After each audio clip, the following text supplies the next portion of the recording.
भारत माता की, भारत माता की, भारत माता की।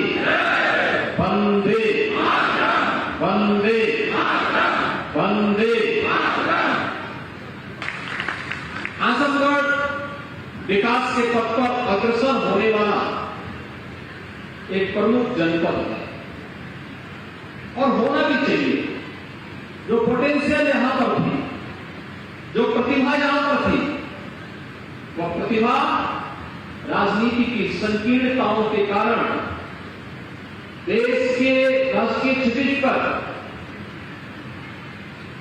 उन विभाजनकारी ताकतों का शिकार हो गई जिसने आजमगढ़ जैसे जनपद के नौजवानों के सामने पहचान का संकट खड़ा किया।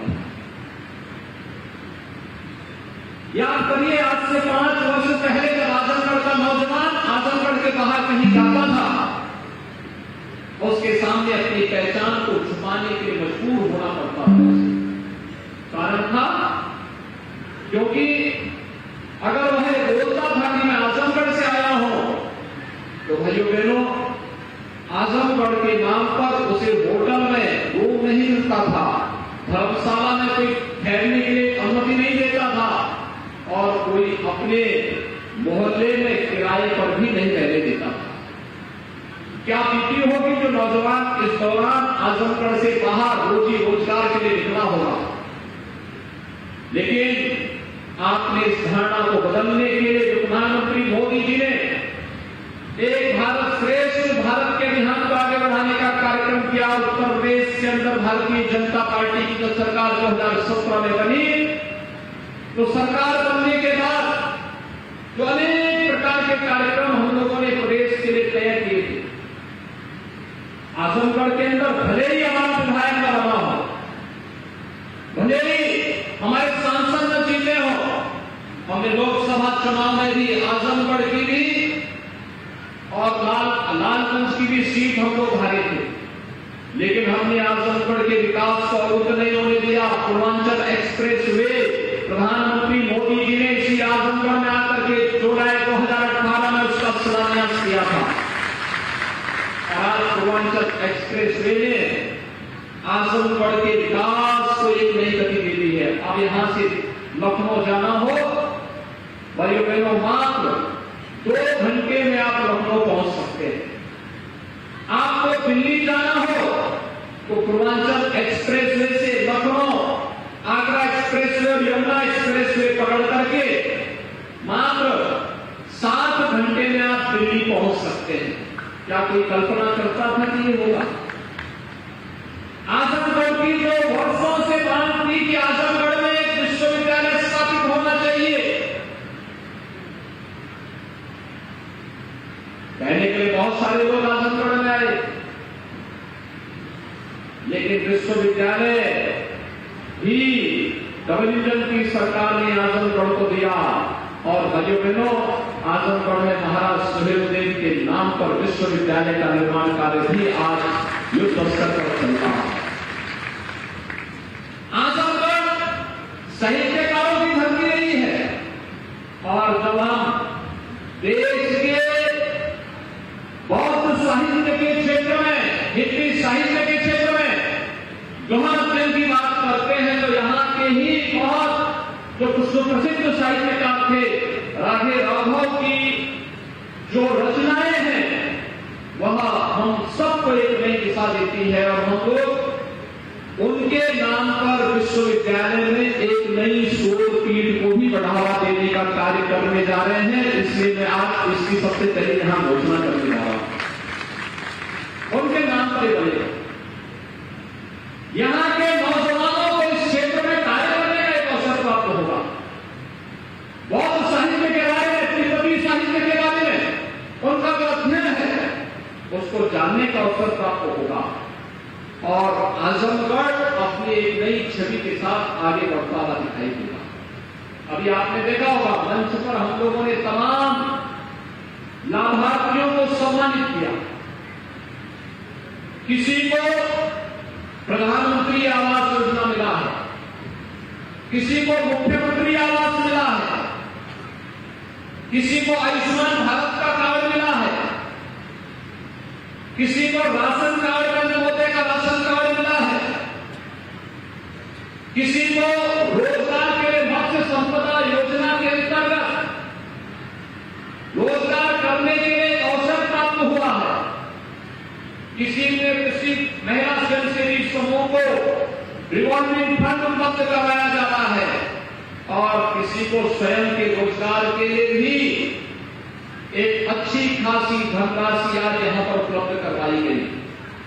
यानी जितने कार्य हैं विकास की परियोजनाओं को लोकार्पण शिलान्यास भले हम कर रहे होंगे यहां पर, और अभी तो मैं कहूंगा निरुमा जी को भी और अपने तीनों एमएलसी को भी कि यहां के जिला प्रशासन के साथ बैठ करके डिस्ट्रिक्ट लेवल बैंकर्स कमेटी की बैठक को आयोजित करिए, उत्तर प्रदेश के व्यवसायिक शिक्षा और कौशल विकास विभाग के साथ बैठक करिए और एक भारी रोजगार मेले का आयोजन आजमगढ़ के अंदर किया जाए, जिससे यहाँ के नौजवानों को आजमगढ़ के अंदर ही नौकरी की संभावनाओं के नियुक्ति पत्र यहीं से जारी हो सके।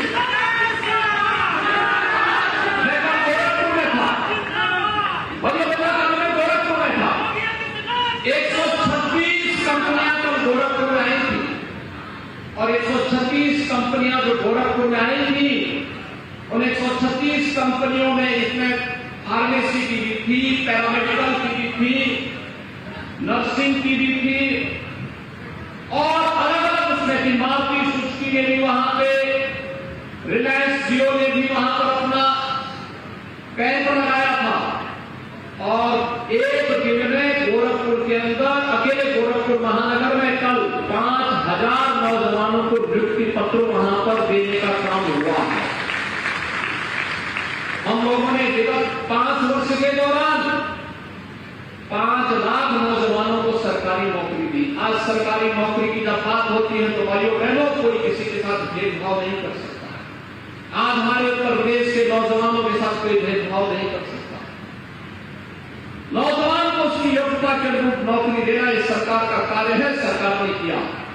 जो भी नौजवान आया उसको हम लोगों ने सरकारी नौकरी के साथ जोड़ने का काम किया। उसकी प्रक्रिया है, उस प्रक्रिया के साथ जोड़ा, उसने नौकरी प्राप्त की, उसके साथ कोई भेदभाव नहीं हुआ। 1,61,00,000 प्रदेश के नौजवानों को रोजगार की संभावनाओं के साथ जोड़ा। प्रदेश के अंदर कानून व्यवस्था की बेहतर स्थिति ने आज प्रदेश के अंदर रोजगार की संभावनाओं को आगे बढ़ाया। व्यापक पैमाने पर 1,61,00,000 नौजवानों को नौकरी मिली। व्यापक पैमाने पर वे नौजवान आज स्वावलंबन के ओर अग्रसर हैं और 60 लाख से अधिक उद्यमी और कारीगर और हस्तशिल्पियों ने स्वतः रोजगार के साथ जोड़ करके इस कार्यक्रम को आगे बढ़ाया। हमने बैंकों से लोन दिलाया, सस्ते दर पर लोन दिलाया, आवश्यकता पड़ी तो सरकार से सब्सिडी दी हुई। मुख्यमंत्री अप्रेंटिसशिप योजना दिलाई कि विश्वविद्यालय, महाविद्यालय, पॉलिटेक्निक, इंजीनियरिंग कॉलेजेस में पढ़ने वाले जो हमारे छात्र हैं, अगर वह उद्योग के साथ जुड़ते हैं, आवश्यक नहीं कि हर परिवार की आर्थिक स्थिति एक जैसी होगी। जो कमजोर परिवार के लोग हैं, फीस नहीं है, हम उसको उद्योग के साथ उस नौजवान को सब जोड़ेंगे और मुख्यमंत्री अप्रेंटिसशिप योजना के अंतर्गत उस नौजवान को एक निश्चित मानदेय सरकार भी उपलब्ध कराएगी, उद्योग भी उपलब्ध कराएगा और पढ़ाई भी करेगा, उद्योग में काम भी करेगा, अपना प्रोजेक्ट वर्क भी आगे बढ़ाता जाएगा और उसके सामने आजीविका का संकट भी नहीं खड़ा होगा। वो कहीं भी जाएगा, देश और दुनिया के अंदर सम्मान मिलेगा। ओडीओपी के लिए भी हम यहां पर कार्य करने जा रहे हैं। वन डिस्ट्रिक्ट वन प्रोडक्ट आपने देखा होगा। आपने मुझे यहां के जिलाध्यक्ष ने और यहां के सांसद जी ने एक जनपद एक उत्पाद की जो ब्लैक पॉटरी है वो मुझे भेंट की, मंत्रियों को भेंट की। यह आजमगढ़ की एक पहचान है, यहाँ के शिल्पियों, यहाँ के कारीगरों ने आप देखिए विपरीत परिस्थितियों में इस कार्यक्रम को आगे बढ़ाया और मैं यहाँ के जिला प्रशासन से कहूंगा कि इस उद्यम को आगे बढ़ाने की आवश्यकता, अधिक से अधिक लोग इसमें रोजगार के साथ जुड़ सकें, इन्हें फ्री में मिट्टी मिल सके, जहां हमें व्यवस्था देनी होगी वहीं कॉमन सर्विस सेंटर के माध्यम से तकनीक उपलब्ध कराना, इनके मार्केटिंग की व्यवस्था कराना, इन्हें हर प्रकार की सुविधाओं से युक्त करना, और ये सभी कार्यक्रमों के साथ अगर हम इसे जोड़ते हुए दिखाई देंगे तो भाइयों बहनों विकास दूर नहीं होगा, और साथ साथ हर नौजवान स्वावलंबन की ओर अग्रसर होगा, और नौजवान अगर स्वावलंबन की ओर अग्रसर हो गया तो समाज और राष्ट्र से स्वावलंबी हो जाएगा।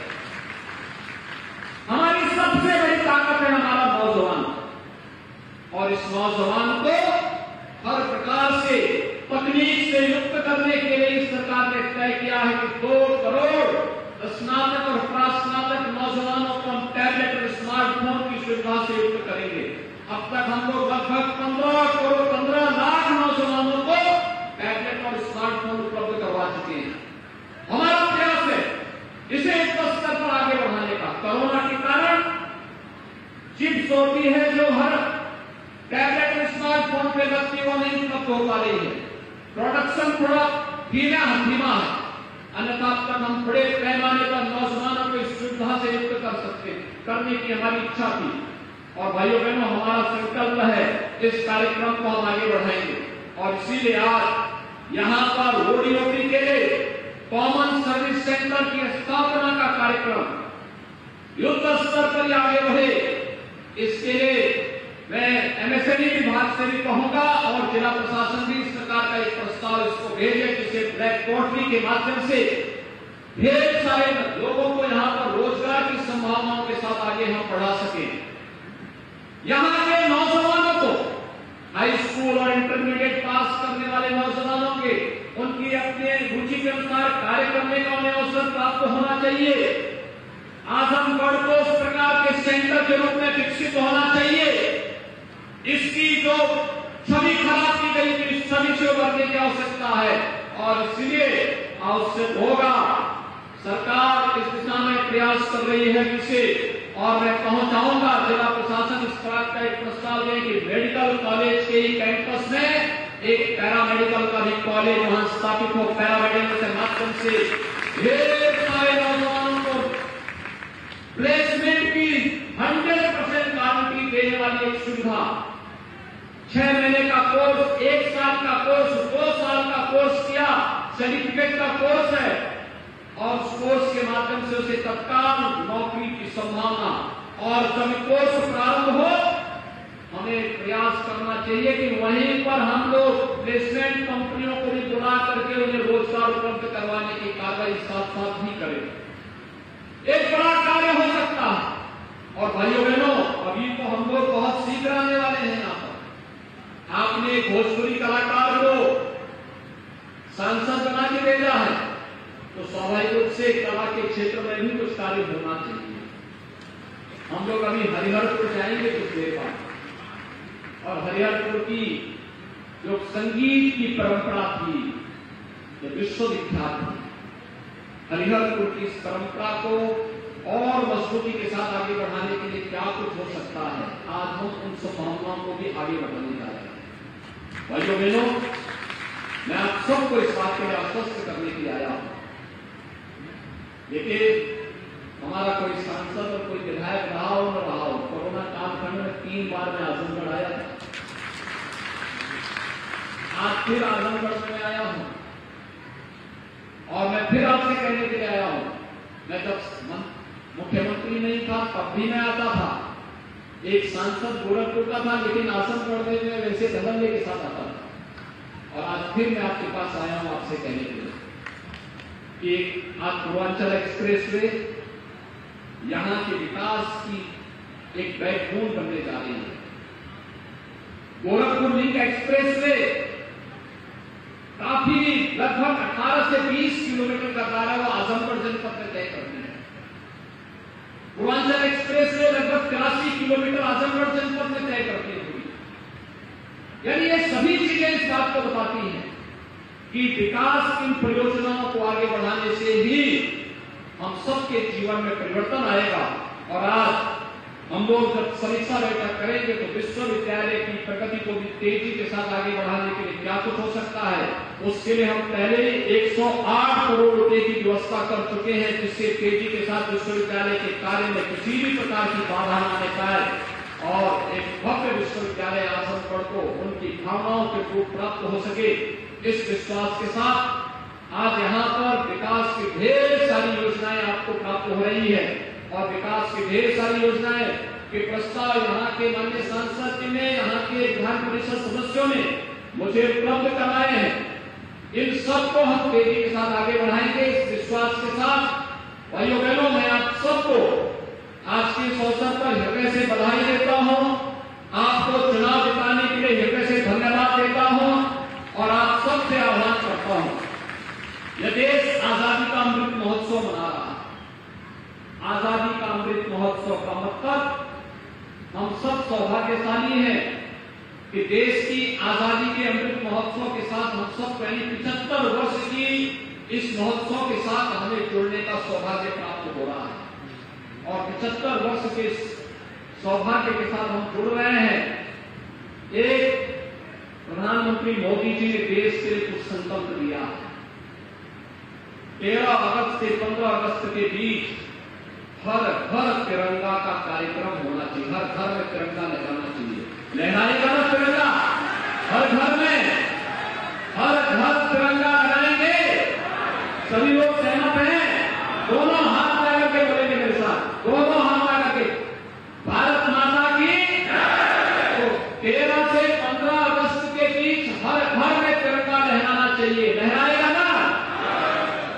दूसरा, इस दौरान स्थानीय स्तर पर हमारे स्कूलों को, कॉलेजेस को एक अभियान चलाना चाहिए कि हर गांव में, हर कस्बे में कोई न कोई क्रांतिकारी आजादी की लड़ाई के साथ अपने आप को समर्पित किया था। ज्ञात और ज्ञात उन सभी क्रांतिकारियों के नाम को फिर से हम इतिहास के पटल पर अमृत साहब के रूप में आगे बढ़ाएं। स्कूल कॉलेजेस को शोध के साथ जोड़ना चाहिए और उसका एक संकलन अपने विद्यालय स्तर पर, फिर जनपद स्तर पर करवाना चाहिए। एक बड़ा कार्य होगा। प्रभात फेरी निकले, तमाम प्रकार के रचनात्मक कार्यक्रमों के साथ लेखन प्रतियोगिता हो, क्रांतिकारियों के वेशभूषा में फैशन शो हो और भी अनेक कार्यक्रम, लेखन प्रतियोगिताएं का आयोजन हो, वीर रस की राष्ट्रभक्त से जुड़ी हुई कविताओं का गायन हो। ये तमाम कार्यक्रम तो हमें करने ही चाहिए, लेकिन साथ साथ जब ये देश आजादी का शताब्दी महोत्सव मना रहा होगा, भाइयों बहनों, जब ये देश आजादी के 100 वर्ष पूरा कर रहा होगा, उस समय हमें कैसा भारत चाहिए। देश की आजादी के शताब्दी महोत्सव के लिए हम सबको अपने आप को तैयार करना होगा और यह तब हो सकता है जब हर भारतवासी अपनी जिम्मेदारियों का निर्वहन करते हुए, अपने कर्तव्यों का निर्वहन करते हुए पूरी ईमानदारी के साथ एक संकल्प ले ले कि मुझे स्वयं के लिए, अपने गांव के लिए, अपने नगर के लिए, अपने विकास खंड के लिए, अपने जनपद के लिए और अपने प्रदेश और अपने देश के लिए कार्य करना है और उसे महानता की ओर अग्रसर करना है। तो भारत को दुनिया की सबसे बड़ी ताकत बनने से कोई भी नहीं रोक सकता है और हमें भारत को दुनिया की सबसे बड़ी ताकत के रूप में स्थापित करने के प्रधानमंत्री मोदी जी के संकल्प के साथ जुड़ना होगा और इस संकल्प के साथ जुड़ने का आह्वान सबसे करते हुए मैं आप सबको अभी से रक्षाबंधन, स्वतंत्रता दिवस के अमृत महोत्सव कार्यक्रम की और फिर इसके बाद जन्माष्टमी का भी आयोजन आ रहा है। इन सभी आयोजनों की हृदय से बधाई देता हूं, अपनी शुभकामनाएं देता हूं और पूरे आजमगढ़ वासियों का श्री दिनेश लाल यादव निरोवा जी को आजमगढ़ लोकसभा सीट की प्रतिष्ठित सीट पर विजयी बनाने के लिए हृदय से धन्यवाद देते हुए आप सबका आभार व्यक्त करता हूं। बहुत बहुत धन्यवाद। जय हिंद। भारत माता की, भारत माता की, भारत माता की।